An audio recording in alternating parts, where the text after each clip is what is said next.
Sepertinya kita mulai saja. Saya buka, bismillah. Assalamualaikum warahmatullahi wabarakatuh. Dan selamat sore. Selamat datang teman-teman semua di acara Tech Talk yang kedua Hamarkot, yang versi online-nya. Dan pada kesempatan kali ini kita akan membahas tentang testing in software development yang tentunya dibawakan oleh Mas Endra Asrajab. Dia merupakan Senior Quality Assurance dari Ice House. Nanti untuk lebih jelasnya akan disampaikan oleh Mas Endra secara langsung. Em, karena sudah waktunya, kita langsung saja serahkan screen-nya ke Mas Endra. Silakan Mas. Oke, Saya terima akan tutup kasih. screen ini dulu. Oke, terima kasih, Mas Ayub. Ya, Oke, bentar.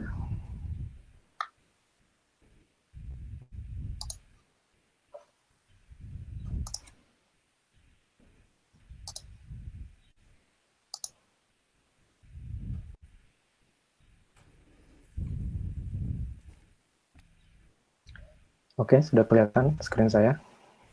iya sudah Mas. Oke, kita mulai. Pertama-tama, saya ingin sapa teman-teman yang hadir di sini dengan sapaan Islam. Assalamualaikum warahmatullahi wabarakatuh. Perkenalkan, nama Waalaikumsalam saya warahmatullahi. perkenalkan nama saya Endra Srajab.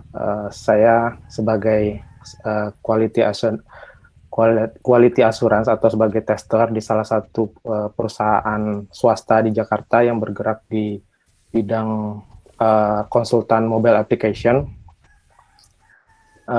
Untuk project yang biasa kita lakukan di ESOS itu yang untuk perusahaan besar ada BCA, Bluebird, Lion Parcel. Kita juga pernah handle Gojek dulu pernah, dan kita bergerak di kebanyakan di mobile application. Oke, itu perkenalan singkat dari saya. Hari ini saya akan bahas terkait testing in software development. Dan sebelumnya saya juga terima kasih kepada Hamarkot Team yang menyelenggarakan acara ini dan mengundang saya untuk memberikan tema ini pada hari ini. Oke, sebelum masuk ke dalam inti dari testing itu, saya ingin membahas sedikit terkait SDLC. Jadi SDLC ini adalah siklus hidup pada saat kita melakukan pengembangan satu software itu. Nah, jadi SDLC itu apa sebenarnya? Jadi di dalam pengembangan software itu ada beberapa proses yang dilakukan secara sistematis untuk menghasilkan quality dan pembenaran dari suatu software yang kita build di dalam proses itu. Nah, ada beberapa tahapan dalam proses itu. Yang pertama itu kita sebut planning. Nah, di sini biasanya tim senior dalam tim software development maupun project manager atau product owner melakukan meeting terkait planning apa aja masalah yang dihadapi untuk membuat software ini. Atau misalkan kita punya masalah, kemudian kita mau pecahkan dengan membuat software. Nah, di sini kita planning biayanya berapa, kemudian timeline-nya berapa, seberapa lama timeline-nya. Kemudian tahap selanjutnya kita define requirement. Nah, requirement ini seperti fungsi apa aja dalam software yang akan dibuild, atau kalau misalkan melibatkan klien atau misalkan kita punya project dari luar, misalkan ada perusahaan atau misalkan orang luar yang ingin dibuatkan perusahaan, kita define dulu requirement-nya apa aja yang di dalam software itu. Nah, biasanya di dalam requirement itu kita buat dokumen yang yang disebut SRS atau Software Requirement Specification, atau misalkan ada yang disebut juga BRD, Business Requirement Development. Nah, di tahap 2 ini atau define requirement, dibuat dokumen itu. Tahap selanjutnya setelah dibuat dokumen requirement, kemudian masuk ke tahap designing. Di sini didesain flow data dari software yang akan dibangun, kemudian keseluruhan software dalam kerangka desain, kemudian desain dari satu user interface-nya seperti apa. Di sini di tahap ini dilakukan designing. Nah, setelah semuanya didesain dari UI, dari fungsi-fungsi, kemudian masuk ke tahap development. Nah, di sini biasanya tim developer atau disebut programmer itu membangun aplikasinya, misalkan dari sisi UI di front end-nya, kemudian dari sisi back-end di dalam sistem logiknya, database-nya, dilakukan integrasi semua di fase development ini. Nah, setelah fase development ini, kita masuk ke fase testing. Nah, kita dalam pengembangan itu ada namanya testing dari requirement. Jadi kita udah punya dokumen requirement, kita bikin test case apa aja yang ada di dalam requirement itu, kemudian kita cocokkan dengan apa yang setelah dibuat oleh developer atau programmer di dalam proses testing ini. Nah, setelah itu semua mencakup requirement, kemudian kita bisa masuk ke tahap akhir, yaitu deployment atau release ke end user, jadi yang akan memakai aplikasi itu. Dan maintenance atau misalkan support di dalam, kalau misalkan ada pertanyaan-pertanyaan di end user, atau misalkan ada bugs misalkan di production, kita support di tahap ini. Kemudian di sini saya juga akan menjelaskan juga sedikit terkait model apa aja dalam pengembangan software itu yang populer. Yang pertama, model waterfall. Kenapa disebut waterfall? Ya mungkin karena mirip air terjun. Jadi di sini prosesnya bertahap, serial, dan prosesnya tidak bisa lompat, atau misalkan nggak bisa proses testing dulu baru melakukan development, atau melakukan sistem desain sebelum melakukan requirement. Jadi di sini mulai dari awal, dari requirement dan selanjutnya itu define di awal. Untuk model ini model yang dibilang tradisional atau jadul, biasanya yang menggunakan ini kebanyakan adalah bank yang menggunakan, karena mereka udah punya desain yang pasti, kemudian menggunakan metode ini. Jadi semuanya udah pasti, ini desainnya udah pasti, makanya testingnya juga udah pasti, nggak akan ada perubahan di tengah-tengah fase development. Nah, untuk model selanjutnya yang biasa populer itu adalah yang incremental. Nah, incremental ini sebenarnya dibuat beberapa fase development, tapi belum sampai rilis ke end user. Jadi di sini dibuat misalkan fase pertama sampai testing selesai, kemudian dilakukan requirement analysis lagi ke klien, atau misalkan kita hasil tesnya itu kita analisis lagi apakah sesuai dengan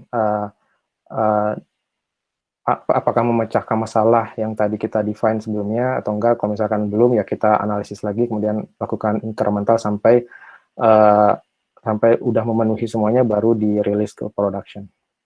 Nah, biasanya untuk yang incremental ini, kalau misalkan requirement-nya yang belum terlalu jelas di awal, jadi biasanya klien itu minta dibuat dulu di awal, kemudian kalau misalkan hasilnya seperti apa, tolong didemokan, kemudian dilihat hasilnya, kalau misalkan ada improvement, dibuat lagi fase selanjutnya. Seperti itu. Nah, untuk model selanjutnya, yang ketiga itu V-model, yang ini sebenarnya pengembangan dari waterfall sebelumnya. Jadi ini di sini sebenarnya metodenya sama dengan waterfall, tapi perbedaannya adalah di setiap fasenya itu ada testing di dalamnya. Misalkan pada saat tahap requirement gathering itu ada testing dokumennya. Nanti kita buat dokumen acceptance testing. Jadi setelah itu dibuat oleh programmer, kemudian didemokan ke klien, itu ada acceptance testing yang dilakukan oleh klien atau yang berwenang terhadap produk itu atau software itu. Nah, di setiap tahapnya itu ada testing sampai dengan tahap coding atau programmer membuat software itu ada testingnya juga yang disebut unit testing. Untuk unit testing, integration testing, sama sistem testing nanti saya jelaskan di slide berikutnya. Tapi intinya di V-model ini di setiap fasenya itu ada dilakukan testing. Berbeda dengan waterfall. Waterfall belum ada testing di tahap awal, belum ada testing di setiap fase. Jadi testingnya dilakukan di akhir fase sebelum rilis ke end user. Nah, yang terakhir yang paling populer yang sekarang dilakukan di startup itu adalah agile model. Kenapa populer di sini? Karena agile model ini rilisnya sangat cepat, bisa 2 minggu sekali langsung rilis, satu cycle langsung rilis, berbeda dengan sebelum-sebelumnya. Ini kalau di agile model ini kita lihat juga di fase yang keempat, fase develop, kemudian fase selanjutnya langsung rilis. Testingnya di mana? Di sini untuk testingnya dilakukan juga di semua tahap. Di sisi requirement dilakukan testing, misalkan requirement-nya sudah bisa misalkan requirement-nya ambigu, atau misalkan ada yang miss di requirement, atau misalkan di sisi user experience di desainnya, di tahap desain user experience di desainnya udah bagus apa belum. Jadi di semua fase dilakukan testing, bahkan sampai di fase rilis itu dilakukan testing. Di agile model ini pendekatannya lebih ke kolaborasi antara programmer dengan tester itu sendiri. Ya, kalau misalkan di dalam testing itu orang yang melakukan testing disebut tester. Jadi kolaborasi antara programmer dengan tester di Agile. Makanya di Agile ini lagi booming di startup karena prosesnya yang cepat. Di proses Agile ini juga bisa mengakomodir perubahan-perubahan di tengah fase development. Kalau misalkan waterfall atau V-model ini kalau udah masuk fase development atau udah masuk programmer, untuk perubahannya itu susah, harus menunggu mungkin fase selanjutnya setelah rilis. Tapi untuk di Agile ini bisa dilakukan perubahan di tengah-tengah fase development itu sendiri sebelum rilis ke production.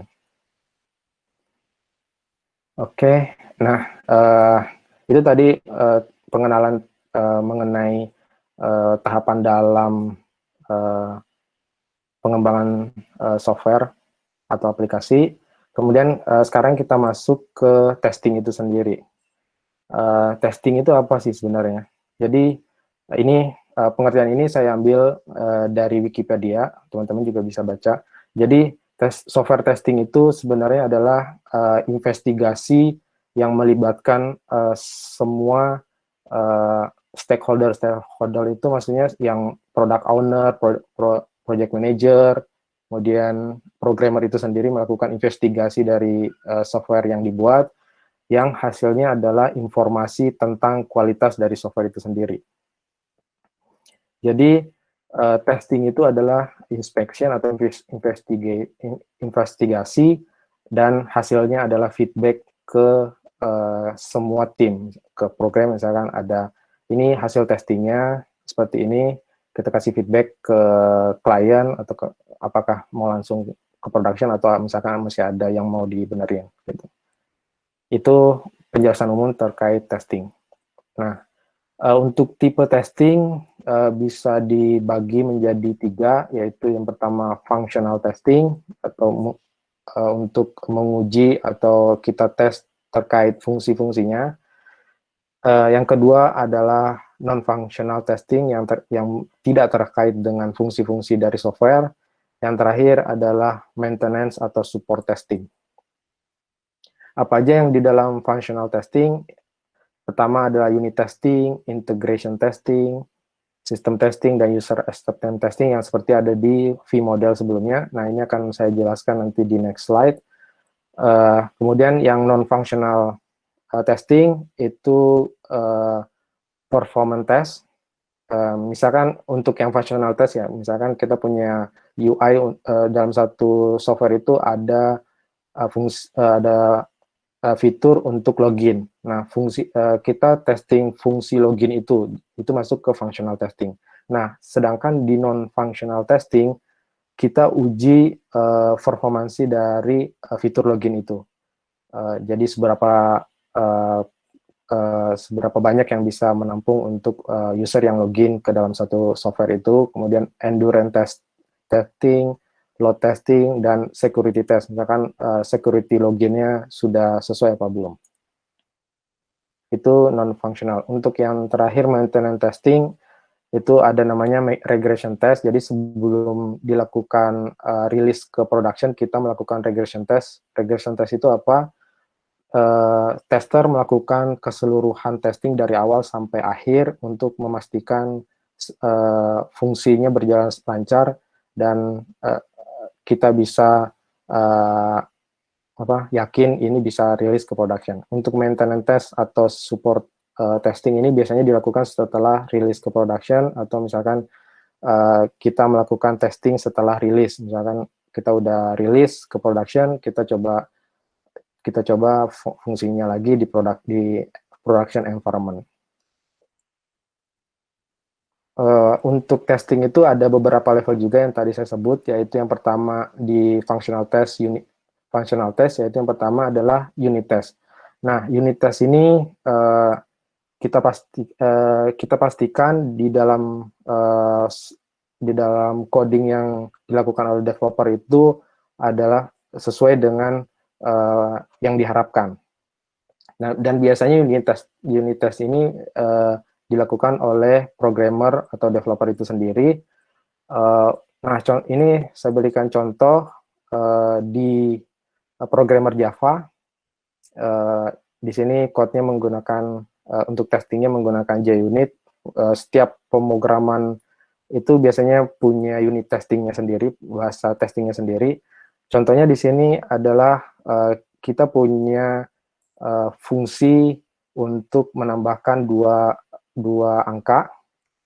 Nah, developer membuat unit testing dengan beberapa skenario, misalkan skenario untuk positif 2 angka hasilnya sesuai dengan ekspektasi, kemudian yang netral misalkan yang 0 juga sesuai, menambahkan 2 angka 0 itu sesuai dengan ekspektasi. Kemudian kalau misalkan di fungsi itu dites dengan negatif 2 negatif angka, juga harusnya juga sesuai dengan ekspektasi, dan seterusnya. Jadi di satu fungsi di dalam satu pemrograman itu dilakukan pengetesan. Ini level yang paling rendah dan biasanya ini paling cepat.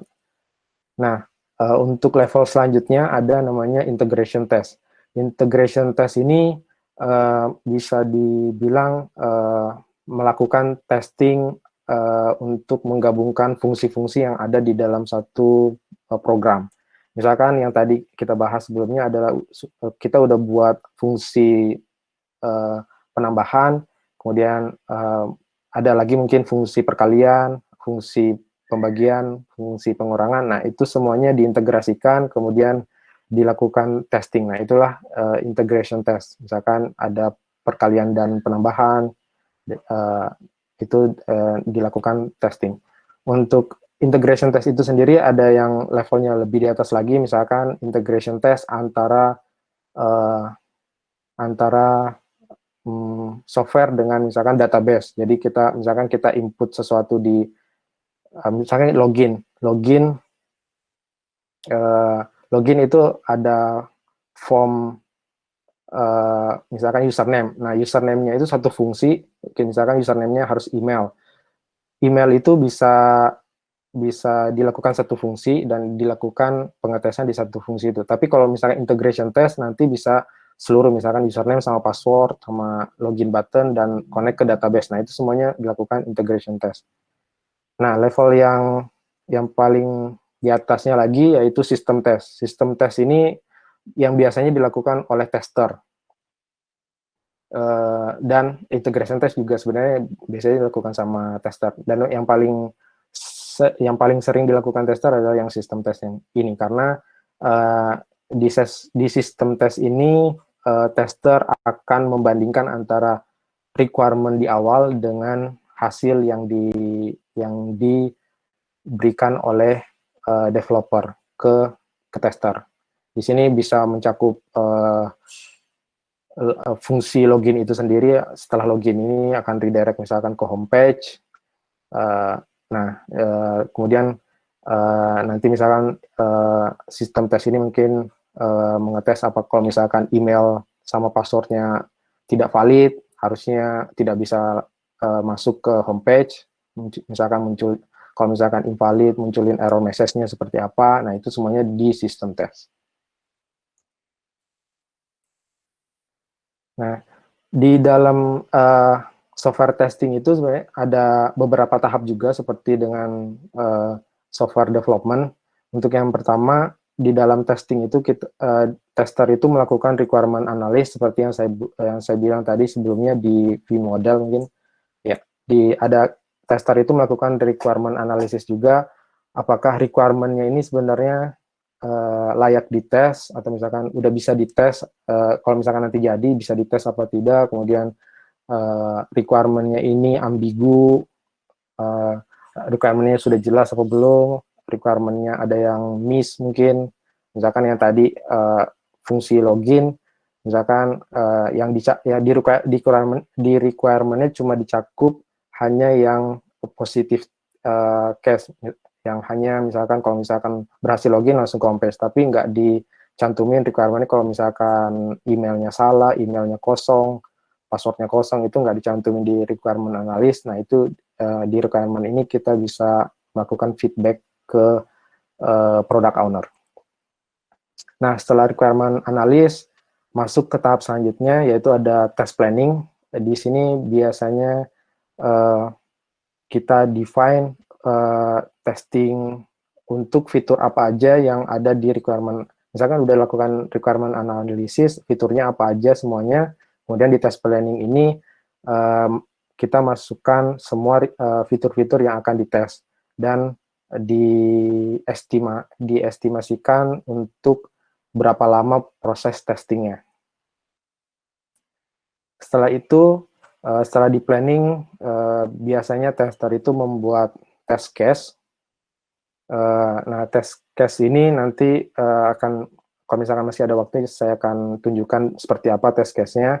Mungkin test case-nya itu bisa berupa yang seperti tadi yang di unit test, itu yang ada yang pertama mungkin penjumlahan dua angka yang positif, test case yang pertama. Kemudian yang kedua, test case yang kedua, penjumlahan negatif. Kemudian penjumlahan dengan angka besar, penjumlahan dengan angka 0. Nah, itu semuanya bisa dilakukan kombinasi test case di dalamnya.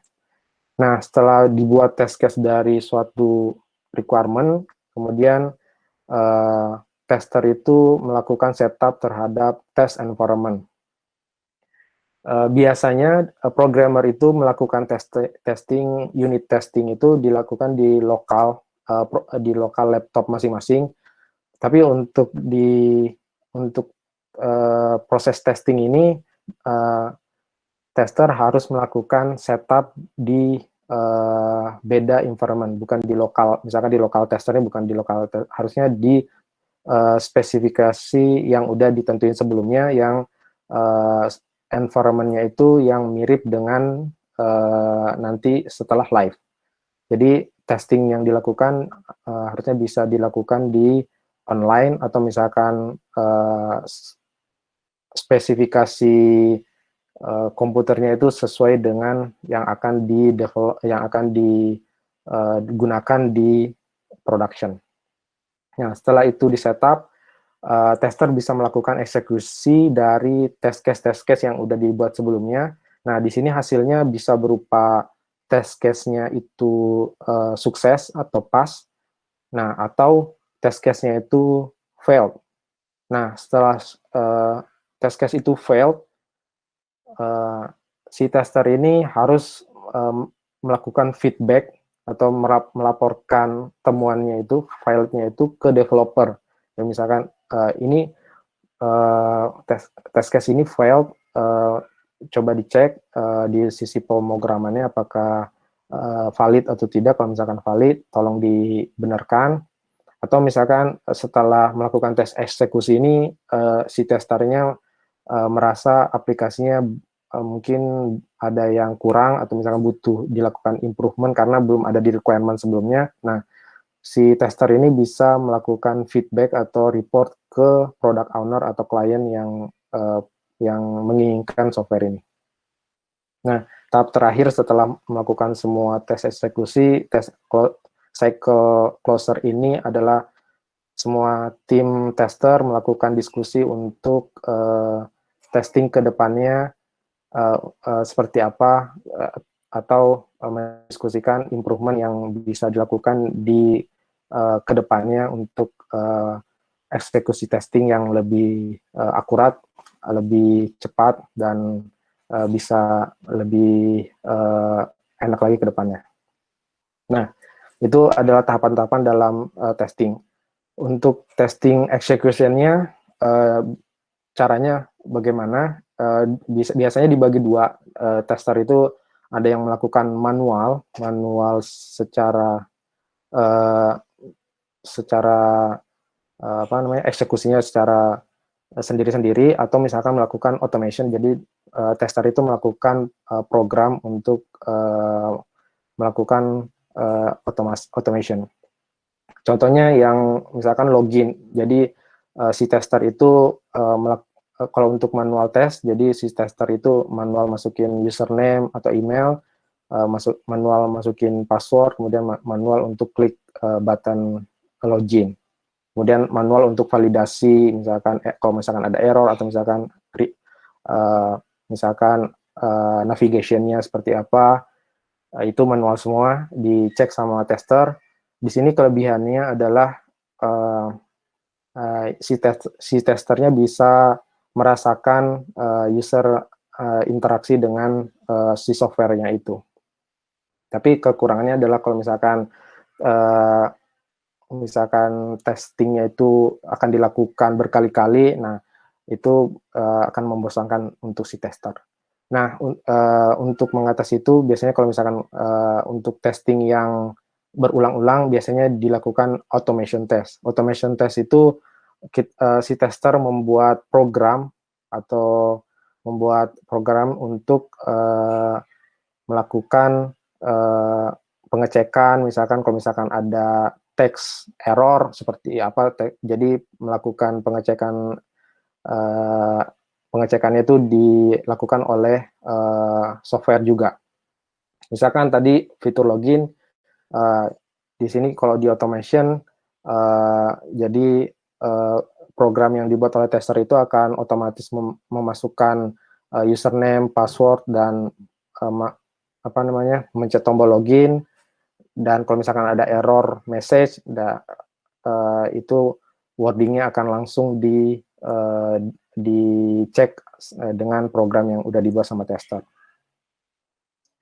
Nah, itu untuk kategori execution test.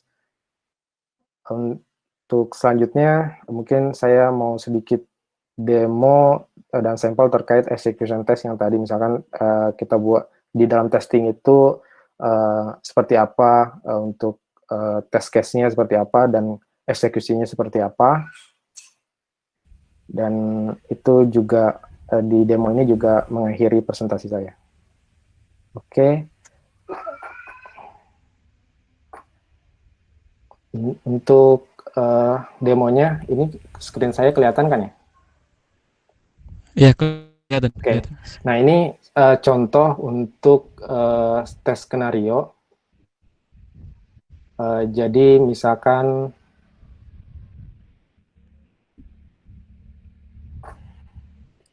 ada login ini yang akan saya coba untuk testing. Misalkan requirement-nya adalah login. Jadi di sini ada login email, password, kemudian sign in. Nah,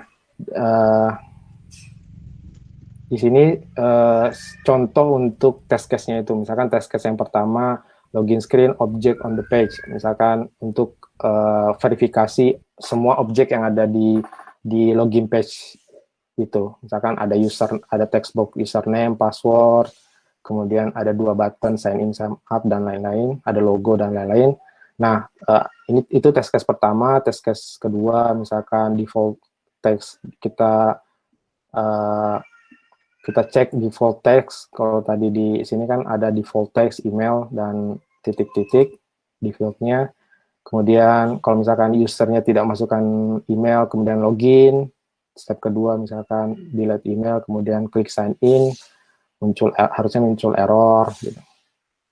Test case selanjutnya, user tidak masukin password, kemudian klik sign in.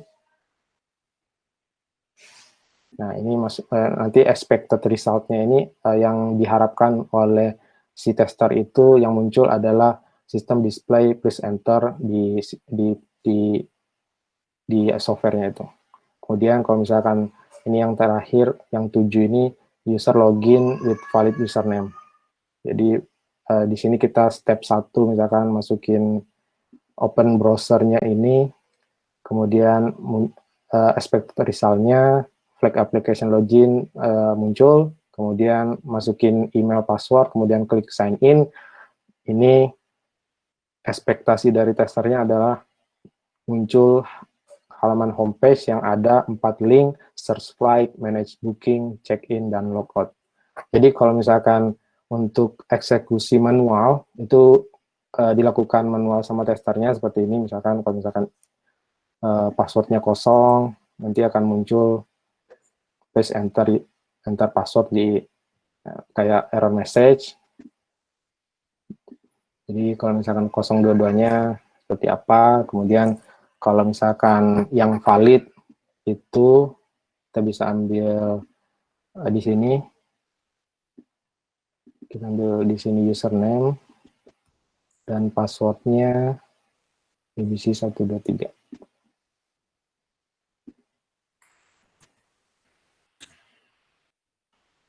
Login.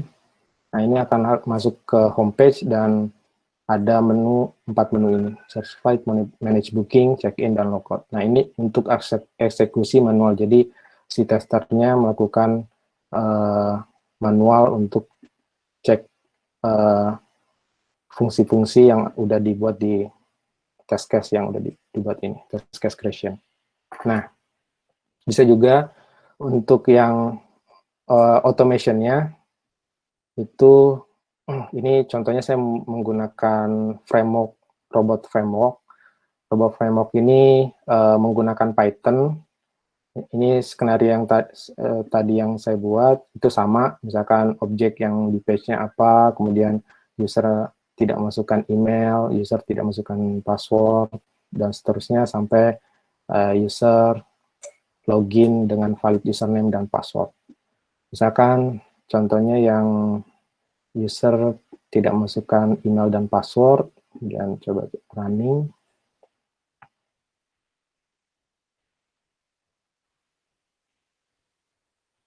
Ini akan buka otomatis browser. Browsernya bisa di-define di programnya. Nanti akan redirect ke URL yang udah ditentuin. Kemudian melakukan delete semua field name-nya. Kemudian melakukan sign in dan muncul error. Nah, ini kita lihat tes tesnya hijau atau bisa dibilang pas atau sukses, dan hasilnya itu bisa kita lihat di report. Nah, ini semua test case yang udah dijalanin, itu kita lihat tahap-tahapnya seperti apa. Ini adalah report yang dihasilkan oleh automation itu. Nah, untuk yang sukses login, coba sekali lagi. Dan ini yang terakhir.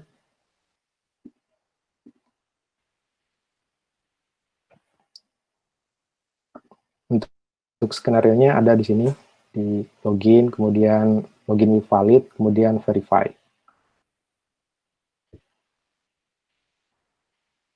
Ini login dengan valid username dan password.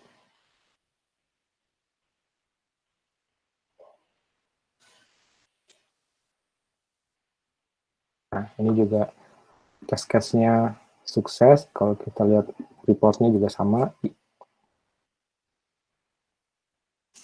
Kita lihat login sukses, kemudian diverifikasi semua elemen-elemen yang ada. Misalkan tadi flag, manage booking, sama logout ada semua. Begitu. Oke, itu aja presentasi dari saya. Kalau misalkan ada yang mau ditanyakan, ada yang masih ada kurang jelas, bisa. Oke, makasih banyak Mas Hendra, materinya keren banget.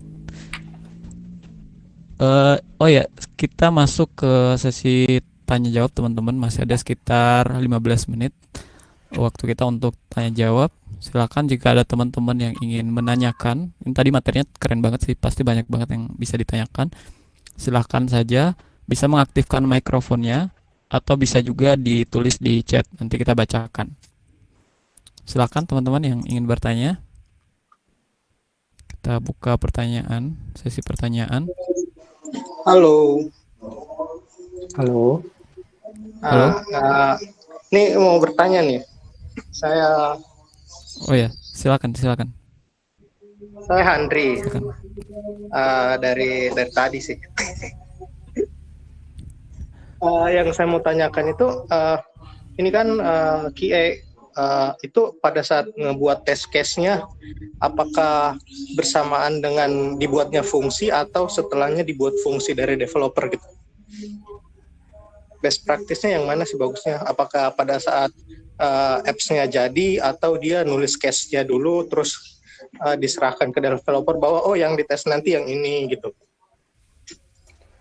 Sama kalau API itu biasanya dia ditesnya di level QA atau cukup dengan developernya nulis unit testnya aja gitu. Best practice-nya yang mana sih bagusnya kita pakai gitu? Oke. Ya, silakan mungkin Mas Hendra langsung dijawab. Saya kira pertanyaannya sudah jelas. Silakan. Oke. Terima kasih Mas Andri.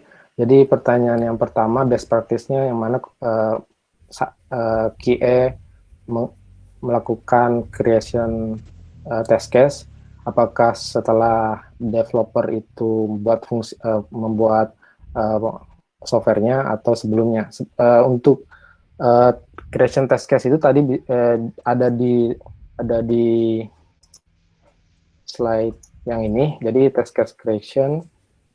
Nah, itu setelah requirement analysis, sebenarnya si QA itu udah bisa melakukan test case creation. Jadi karena udah jelas requirement-nya, test case-nya udah bisa dibuat, dan test case itu bisa diserahkan ke developer supaya satu pemikiran dengan developer. Jadi developer juga tahu apa yang akan dites oleh si tester itu. Jadi mungkin test case yang dibuat sama tester itu juga akan dituangkan dalam unit test. Jadi untuk mengurangi fail di akhir, misalkan udah di deliver ke testernya, jadi test case yang udah dibuat itu sebenarnya udah dijalankan juga sama developer gitu.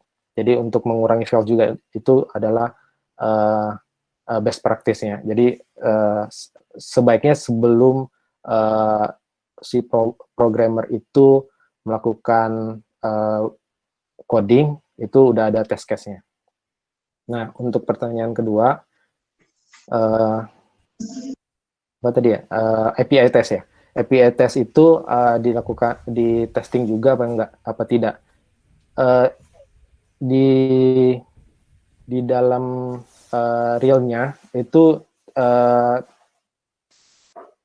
dilakukan testing juga, tester itu melakukan testing juga di sisi API. Jadi bukan hanya si developernya yang melakukan testing di bagian API-nya. Kenapa? Karena si testernya ini bisa melakukan integration test dari API itu sampai level database-nya. Jadi mengecek misalkan API-nya itu adalah create, update, delete, update gitu. Nah, si testernya bisa melakukan testing dari fungsi API itu dan mengeceknya sampai level database. Seperti itu. Atau misalkan si testernya bisa melakukan integrasi API, testing integrasi antara API dengan front end-nya. Seperti itu.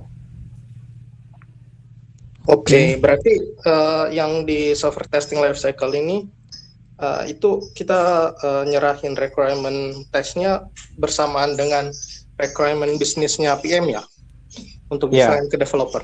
Oke. Oke, thank you. Oke. Ya, serasa jelas. Ini ada pertanyaan dari komentar untuk Mas Hendra dari Dwi Paska Nursanti. Dia bertanya, requirement apa saja yang dibutuhkan untuk menjadi tester profesional? Mungkin bisa dijawab, Mas. Oke, jadi untuk jadi tester profesional sebenarnya kan di dunia tester itu sebenarnya banyak jobnya juga. Jadi ada hanya sebagai tester, manual tester saja. Jadi tanpa automation. Jadi ada juga yang misalkan hanya di UI-nya saja tanpa tahu di belakangnya, misalkan API-nya tidak tahu, misalkan database tidak tahu. Itu biasanya sih tester itu yang tester yang ada di bank-bank misalkan. Kalau tester di bank-bank itu biasanya mereka hanya melakukan execution testing aja tanpa melakukan analisis di bagian sistem, di dalam sistem itu sendiri. Nah, untuk tester profesional itu sebenarnya mengacu tadi ke pengertian testing itu sendiri, yaitu adalah investigasi. Jadi investigasi itu apa yang diperlukan, yaitu sebenarnya semuanya bisa jadi tester. Kayak misalkan developer juga bisa jadi tester, misalkan orang awam pun bisa jadi tester. Misalkan dia misalkan mencoba satu aplikasi di real production, itu sebenarnya udah bisa jadi tester. Tapi ya yang ditekankan adalah sejauh mana investigasi yang dilakukan oleh tester itu. Dan yang paling penting juga adalah feedback itu sendiri, karena seorang tester itu harus melakukan feedback kepada product owner atau PM atau misalkan ke developer terkait hasil investigasinya itu. Jadi komunikasi juga penting di dalam software testing itu sendiri. Jadi selain hard skill kayak misalkan bisa coding, bisa tahu baca coding misalkan, itu komunikasi juga penting dalam software dalam tester profesional ini. Seperti itu. Saya rasa jelas. Saya persilakan kembali kepada teman-teman yang mau bertanya via voice. Silakan langsung aktifkan saja voice-nya. Mau tanya, Mas Endra? Ya. Oke, jadi kalau yang di software testing life cycle itu kan ada 6 tahap ya, mulai dari requirement sama test cycle closure. Terus di dalam pengawalan perangkat lunak itu kan ada beberapa cara pengembangan ya. Salah satunya itu, beberapanya itu domain driven development, terus data driven development, sama yang terakhir itu test driven development. Yeah. Nah, yang test driven development itu kan biasanya test case-nya itu dibuat dulu. Yeah. Terus nanti programmer nanti bikin code seminimal mungkin based on test case-nya biar fungsinya pas. Yeah. Kemudian direfactor code-nya. Nah, dengan pendekatan test driven development itu apakah masih relevan kalau kita menggunakan software testing lifecycle yang ada di layar itu, atau mungkin perlu pendekatan lain lifecycle-nya untuk mengakomodir dari test driven development itu sendiri? Oke. Oke, Ya, sebenarnya langsung saja, Mas. untuk software testing lifecycle ini sebenarnya udah general. Jadi untuk yang tadi TDD Iya. TDD kan, testing driver development itu sebenarnya mengakomodir untuk software testing lifecycle ini juga. Kenapa? Karena requirement di saat tester itu atau misalkan pada saat tahap requirement itu sebenarnya kan tester udah ikut dalam requirement gathering kan. Nah, si tester itu sebenarnya udah bisa melakukan test creation untuk diberikan kepada developer untuk dieksekusi sesuai dengan test case yang udah dibuat. Nah, itu sebenarnya masuk juga ke V model yang dalam tahap pengembangan software. Jadi di dalam V model itu kan udah ada acceptance testingnya seperti ini. Nah, ini udah ada acceptance testingnya, jadi dokumen acceptance testing yang nanti akan di-testing oleh si klien atau si product owner.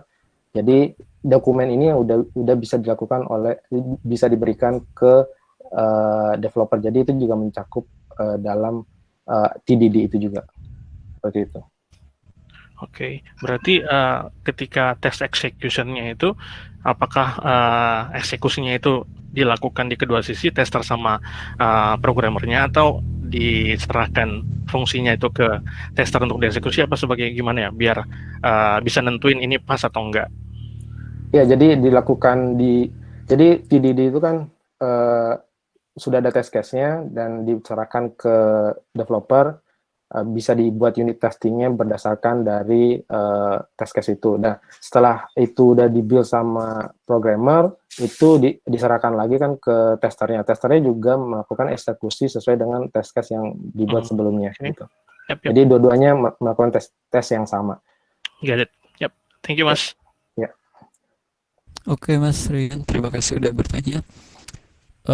Kita masih ada waktu sedikit. Ini ada pertanyaan dari kolom chat dari Akuan Maruso.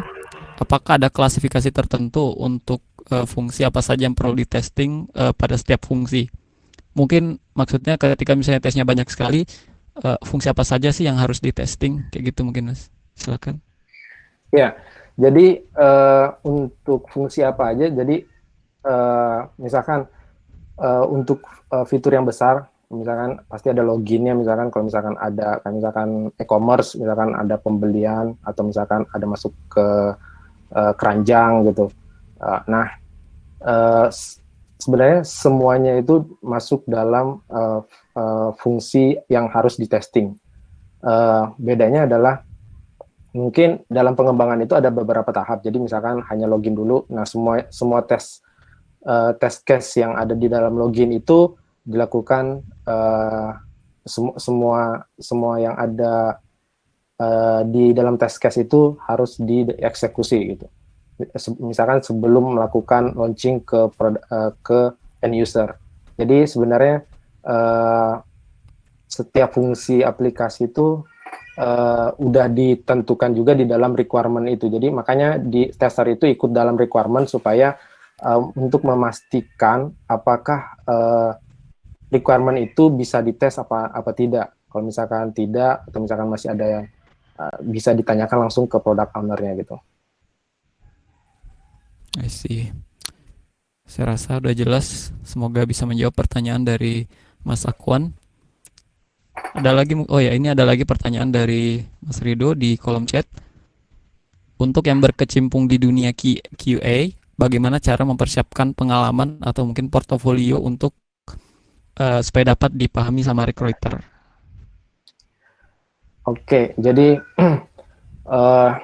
kalau misalkan portofolio bisa kalau misalkan masuk dalam dunia QA, dalam dunia QA kan ada, sama halnya dengan dunia lain, kayak misalkan di programmer ada junior programmer, ada junior QA, di QA juga ada junior QA. Nah, biasanya yang di dalam yang dilihat recruiter itu adalah background misalkan IT. Nah, di QA itu sebenarnya nggak hanya IT aja yang bisa masuk ke dalam QA. Contohnya teman saya juga ada dari teknik industri, ada yang dari ada yang dari psikologi, itu masuk dalam dunia QA.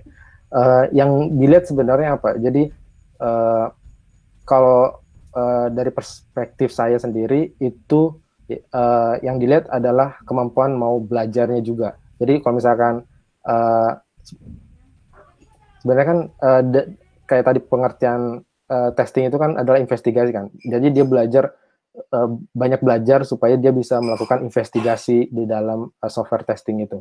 Jadi kalau misalkan di dalam portofolio mungkin bisa dicantumin, misalkan kalau misalkan udah pernah melakukan reporting, misalkan menemukan bug di production, misalkan reporting misalkan ke yang bersangkutan, ke yang punya software gitu. Nah, itu juga bisa masuk dalam portofolio yang bisa dilihat di recruiter gitu. Jadi di dalam software aplikasinya di production pasti nggak semuanya smooth kan. Misalkan WhatsApp aja kemarin yang iOS 13 yang baru launching itu ada UI-nya yang bertumpukan gitu. Nah, sekelas WhatsApp seperti itu melakukan production bug gitu. Kalau misalkan portofolionya itu dimasukkan, misalkan saya pernah melaporkan bug yang ada di production, misalkan di Instagram, di WhatsApp, atau misalkan di aplikasi manapun yang ada di production sekarang gitu. Ya, makasih Mas. Ini terakhir mungkin pertanyaannya dari saya sendiri. Mungkin siapa tahu misalnya teman-teman ini ada yang pengen jadi seperti Mas Hendra ini sebagai QA. Bagaimana sih kira-kira prospek software tester ini Mas di industri saat ini? Mungkin secara umum saja untuk teman-teman. Oke. Prospeknya sebenarnya 11-12 dengan developer. Kenapa? Karena yang tadi saya bilang, sekarang banyak startup yang membangun software dan semuanya itu udah menggunakan Agile. Di dalam Agile itu antara QA dengan programmer itu sudah tidak dipisahkan lagi seperti yang di tradisional kayak seperti waterfall itu. Jadi kolaborasi antara QA dengan developer sangat diharapkan di agile metodologi ini. Contohnya misalkan di perusahaan-perusahaan itu udah ada yang menggunakan 1:1, misalkan satu developer, satu QA gitu. Jadi benar-benar tandem gitu, barengan ininya kerjanya gitu antara programmer dengan testernya itu. Gitu. I see. Karena memang susah Mas ya untuk developer terus fokus juga ke testingnya, kayaknya bakalan susah sih. Jadi mungkin harus ada ini juga. Iya. Oke.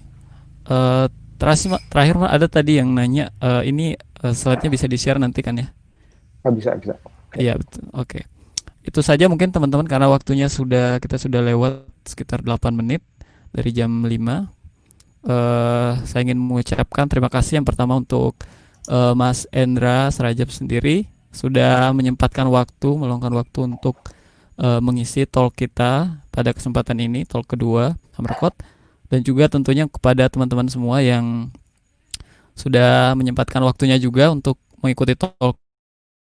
Terima kasih banyak untuk semuanya. Jangan lupa untuk follow IG kita di @hammercode, dan juga kita juga ada buka untuk donasi. Siapa tahu teman-teman pengen donate ke Hammercode bisa melalui saweria.co/hammercode itu. Dan itu saja mungkin dari saya. Terima kasih banyak dan sampai ketemu lagi pada talk berikutnya. Terima kasih banyak teman-teman. Assalamualaikum warahmatullahi wabarakatuh. Waalaikumsalam warahmatullahi wabarakatuh.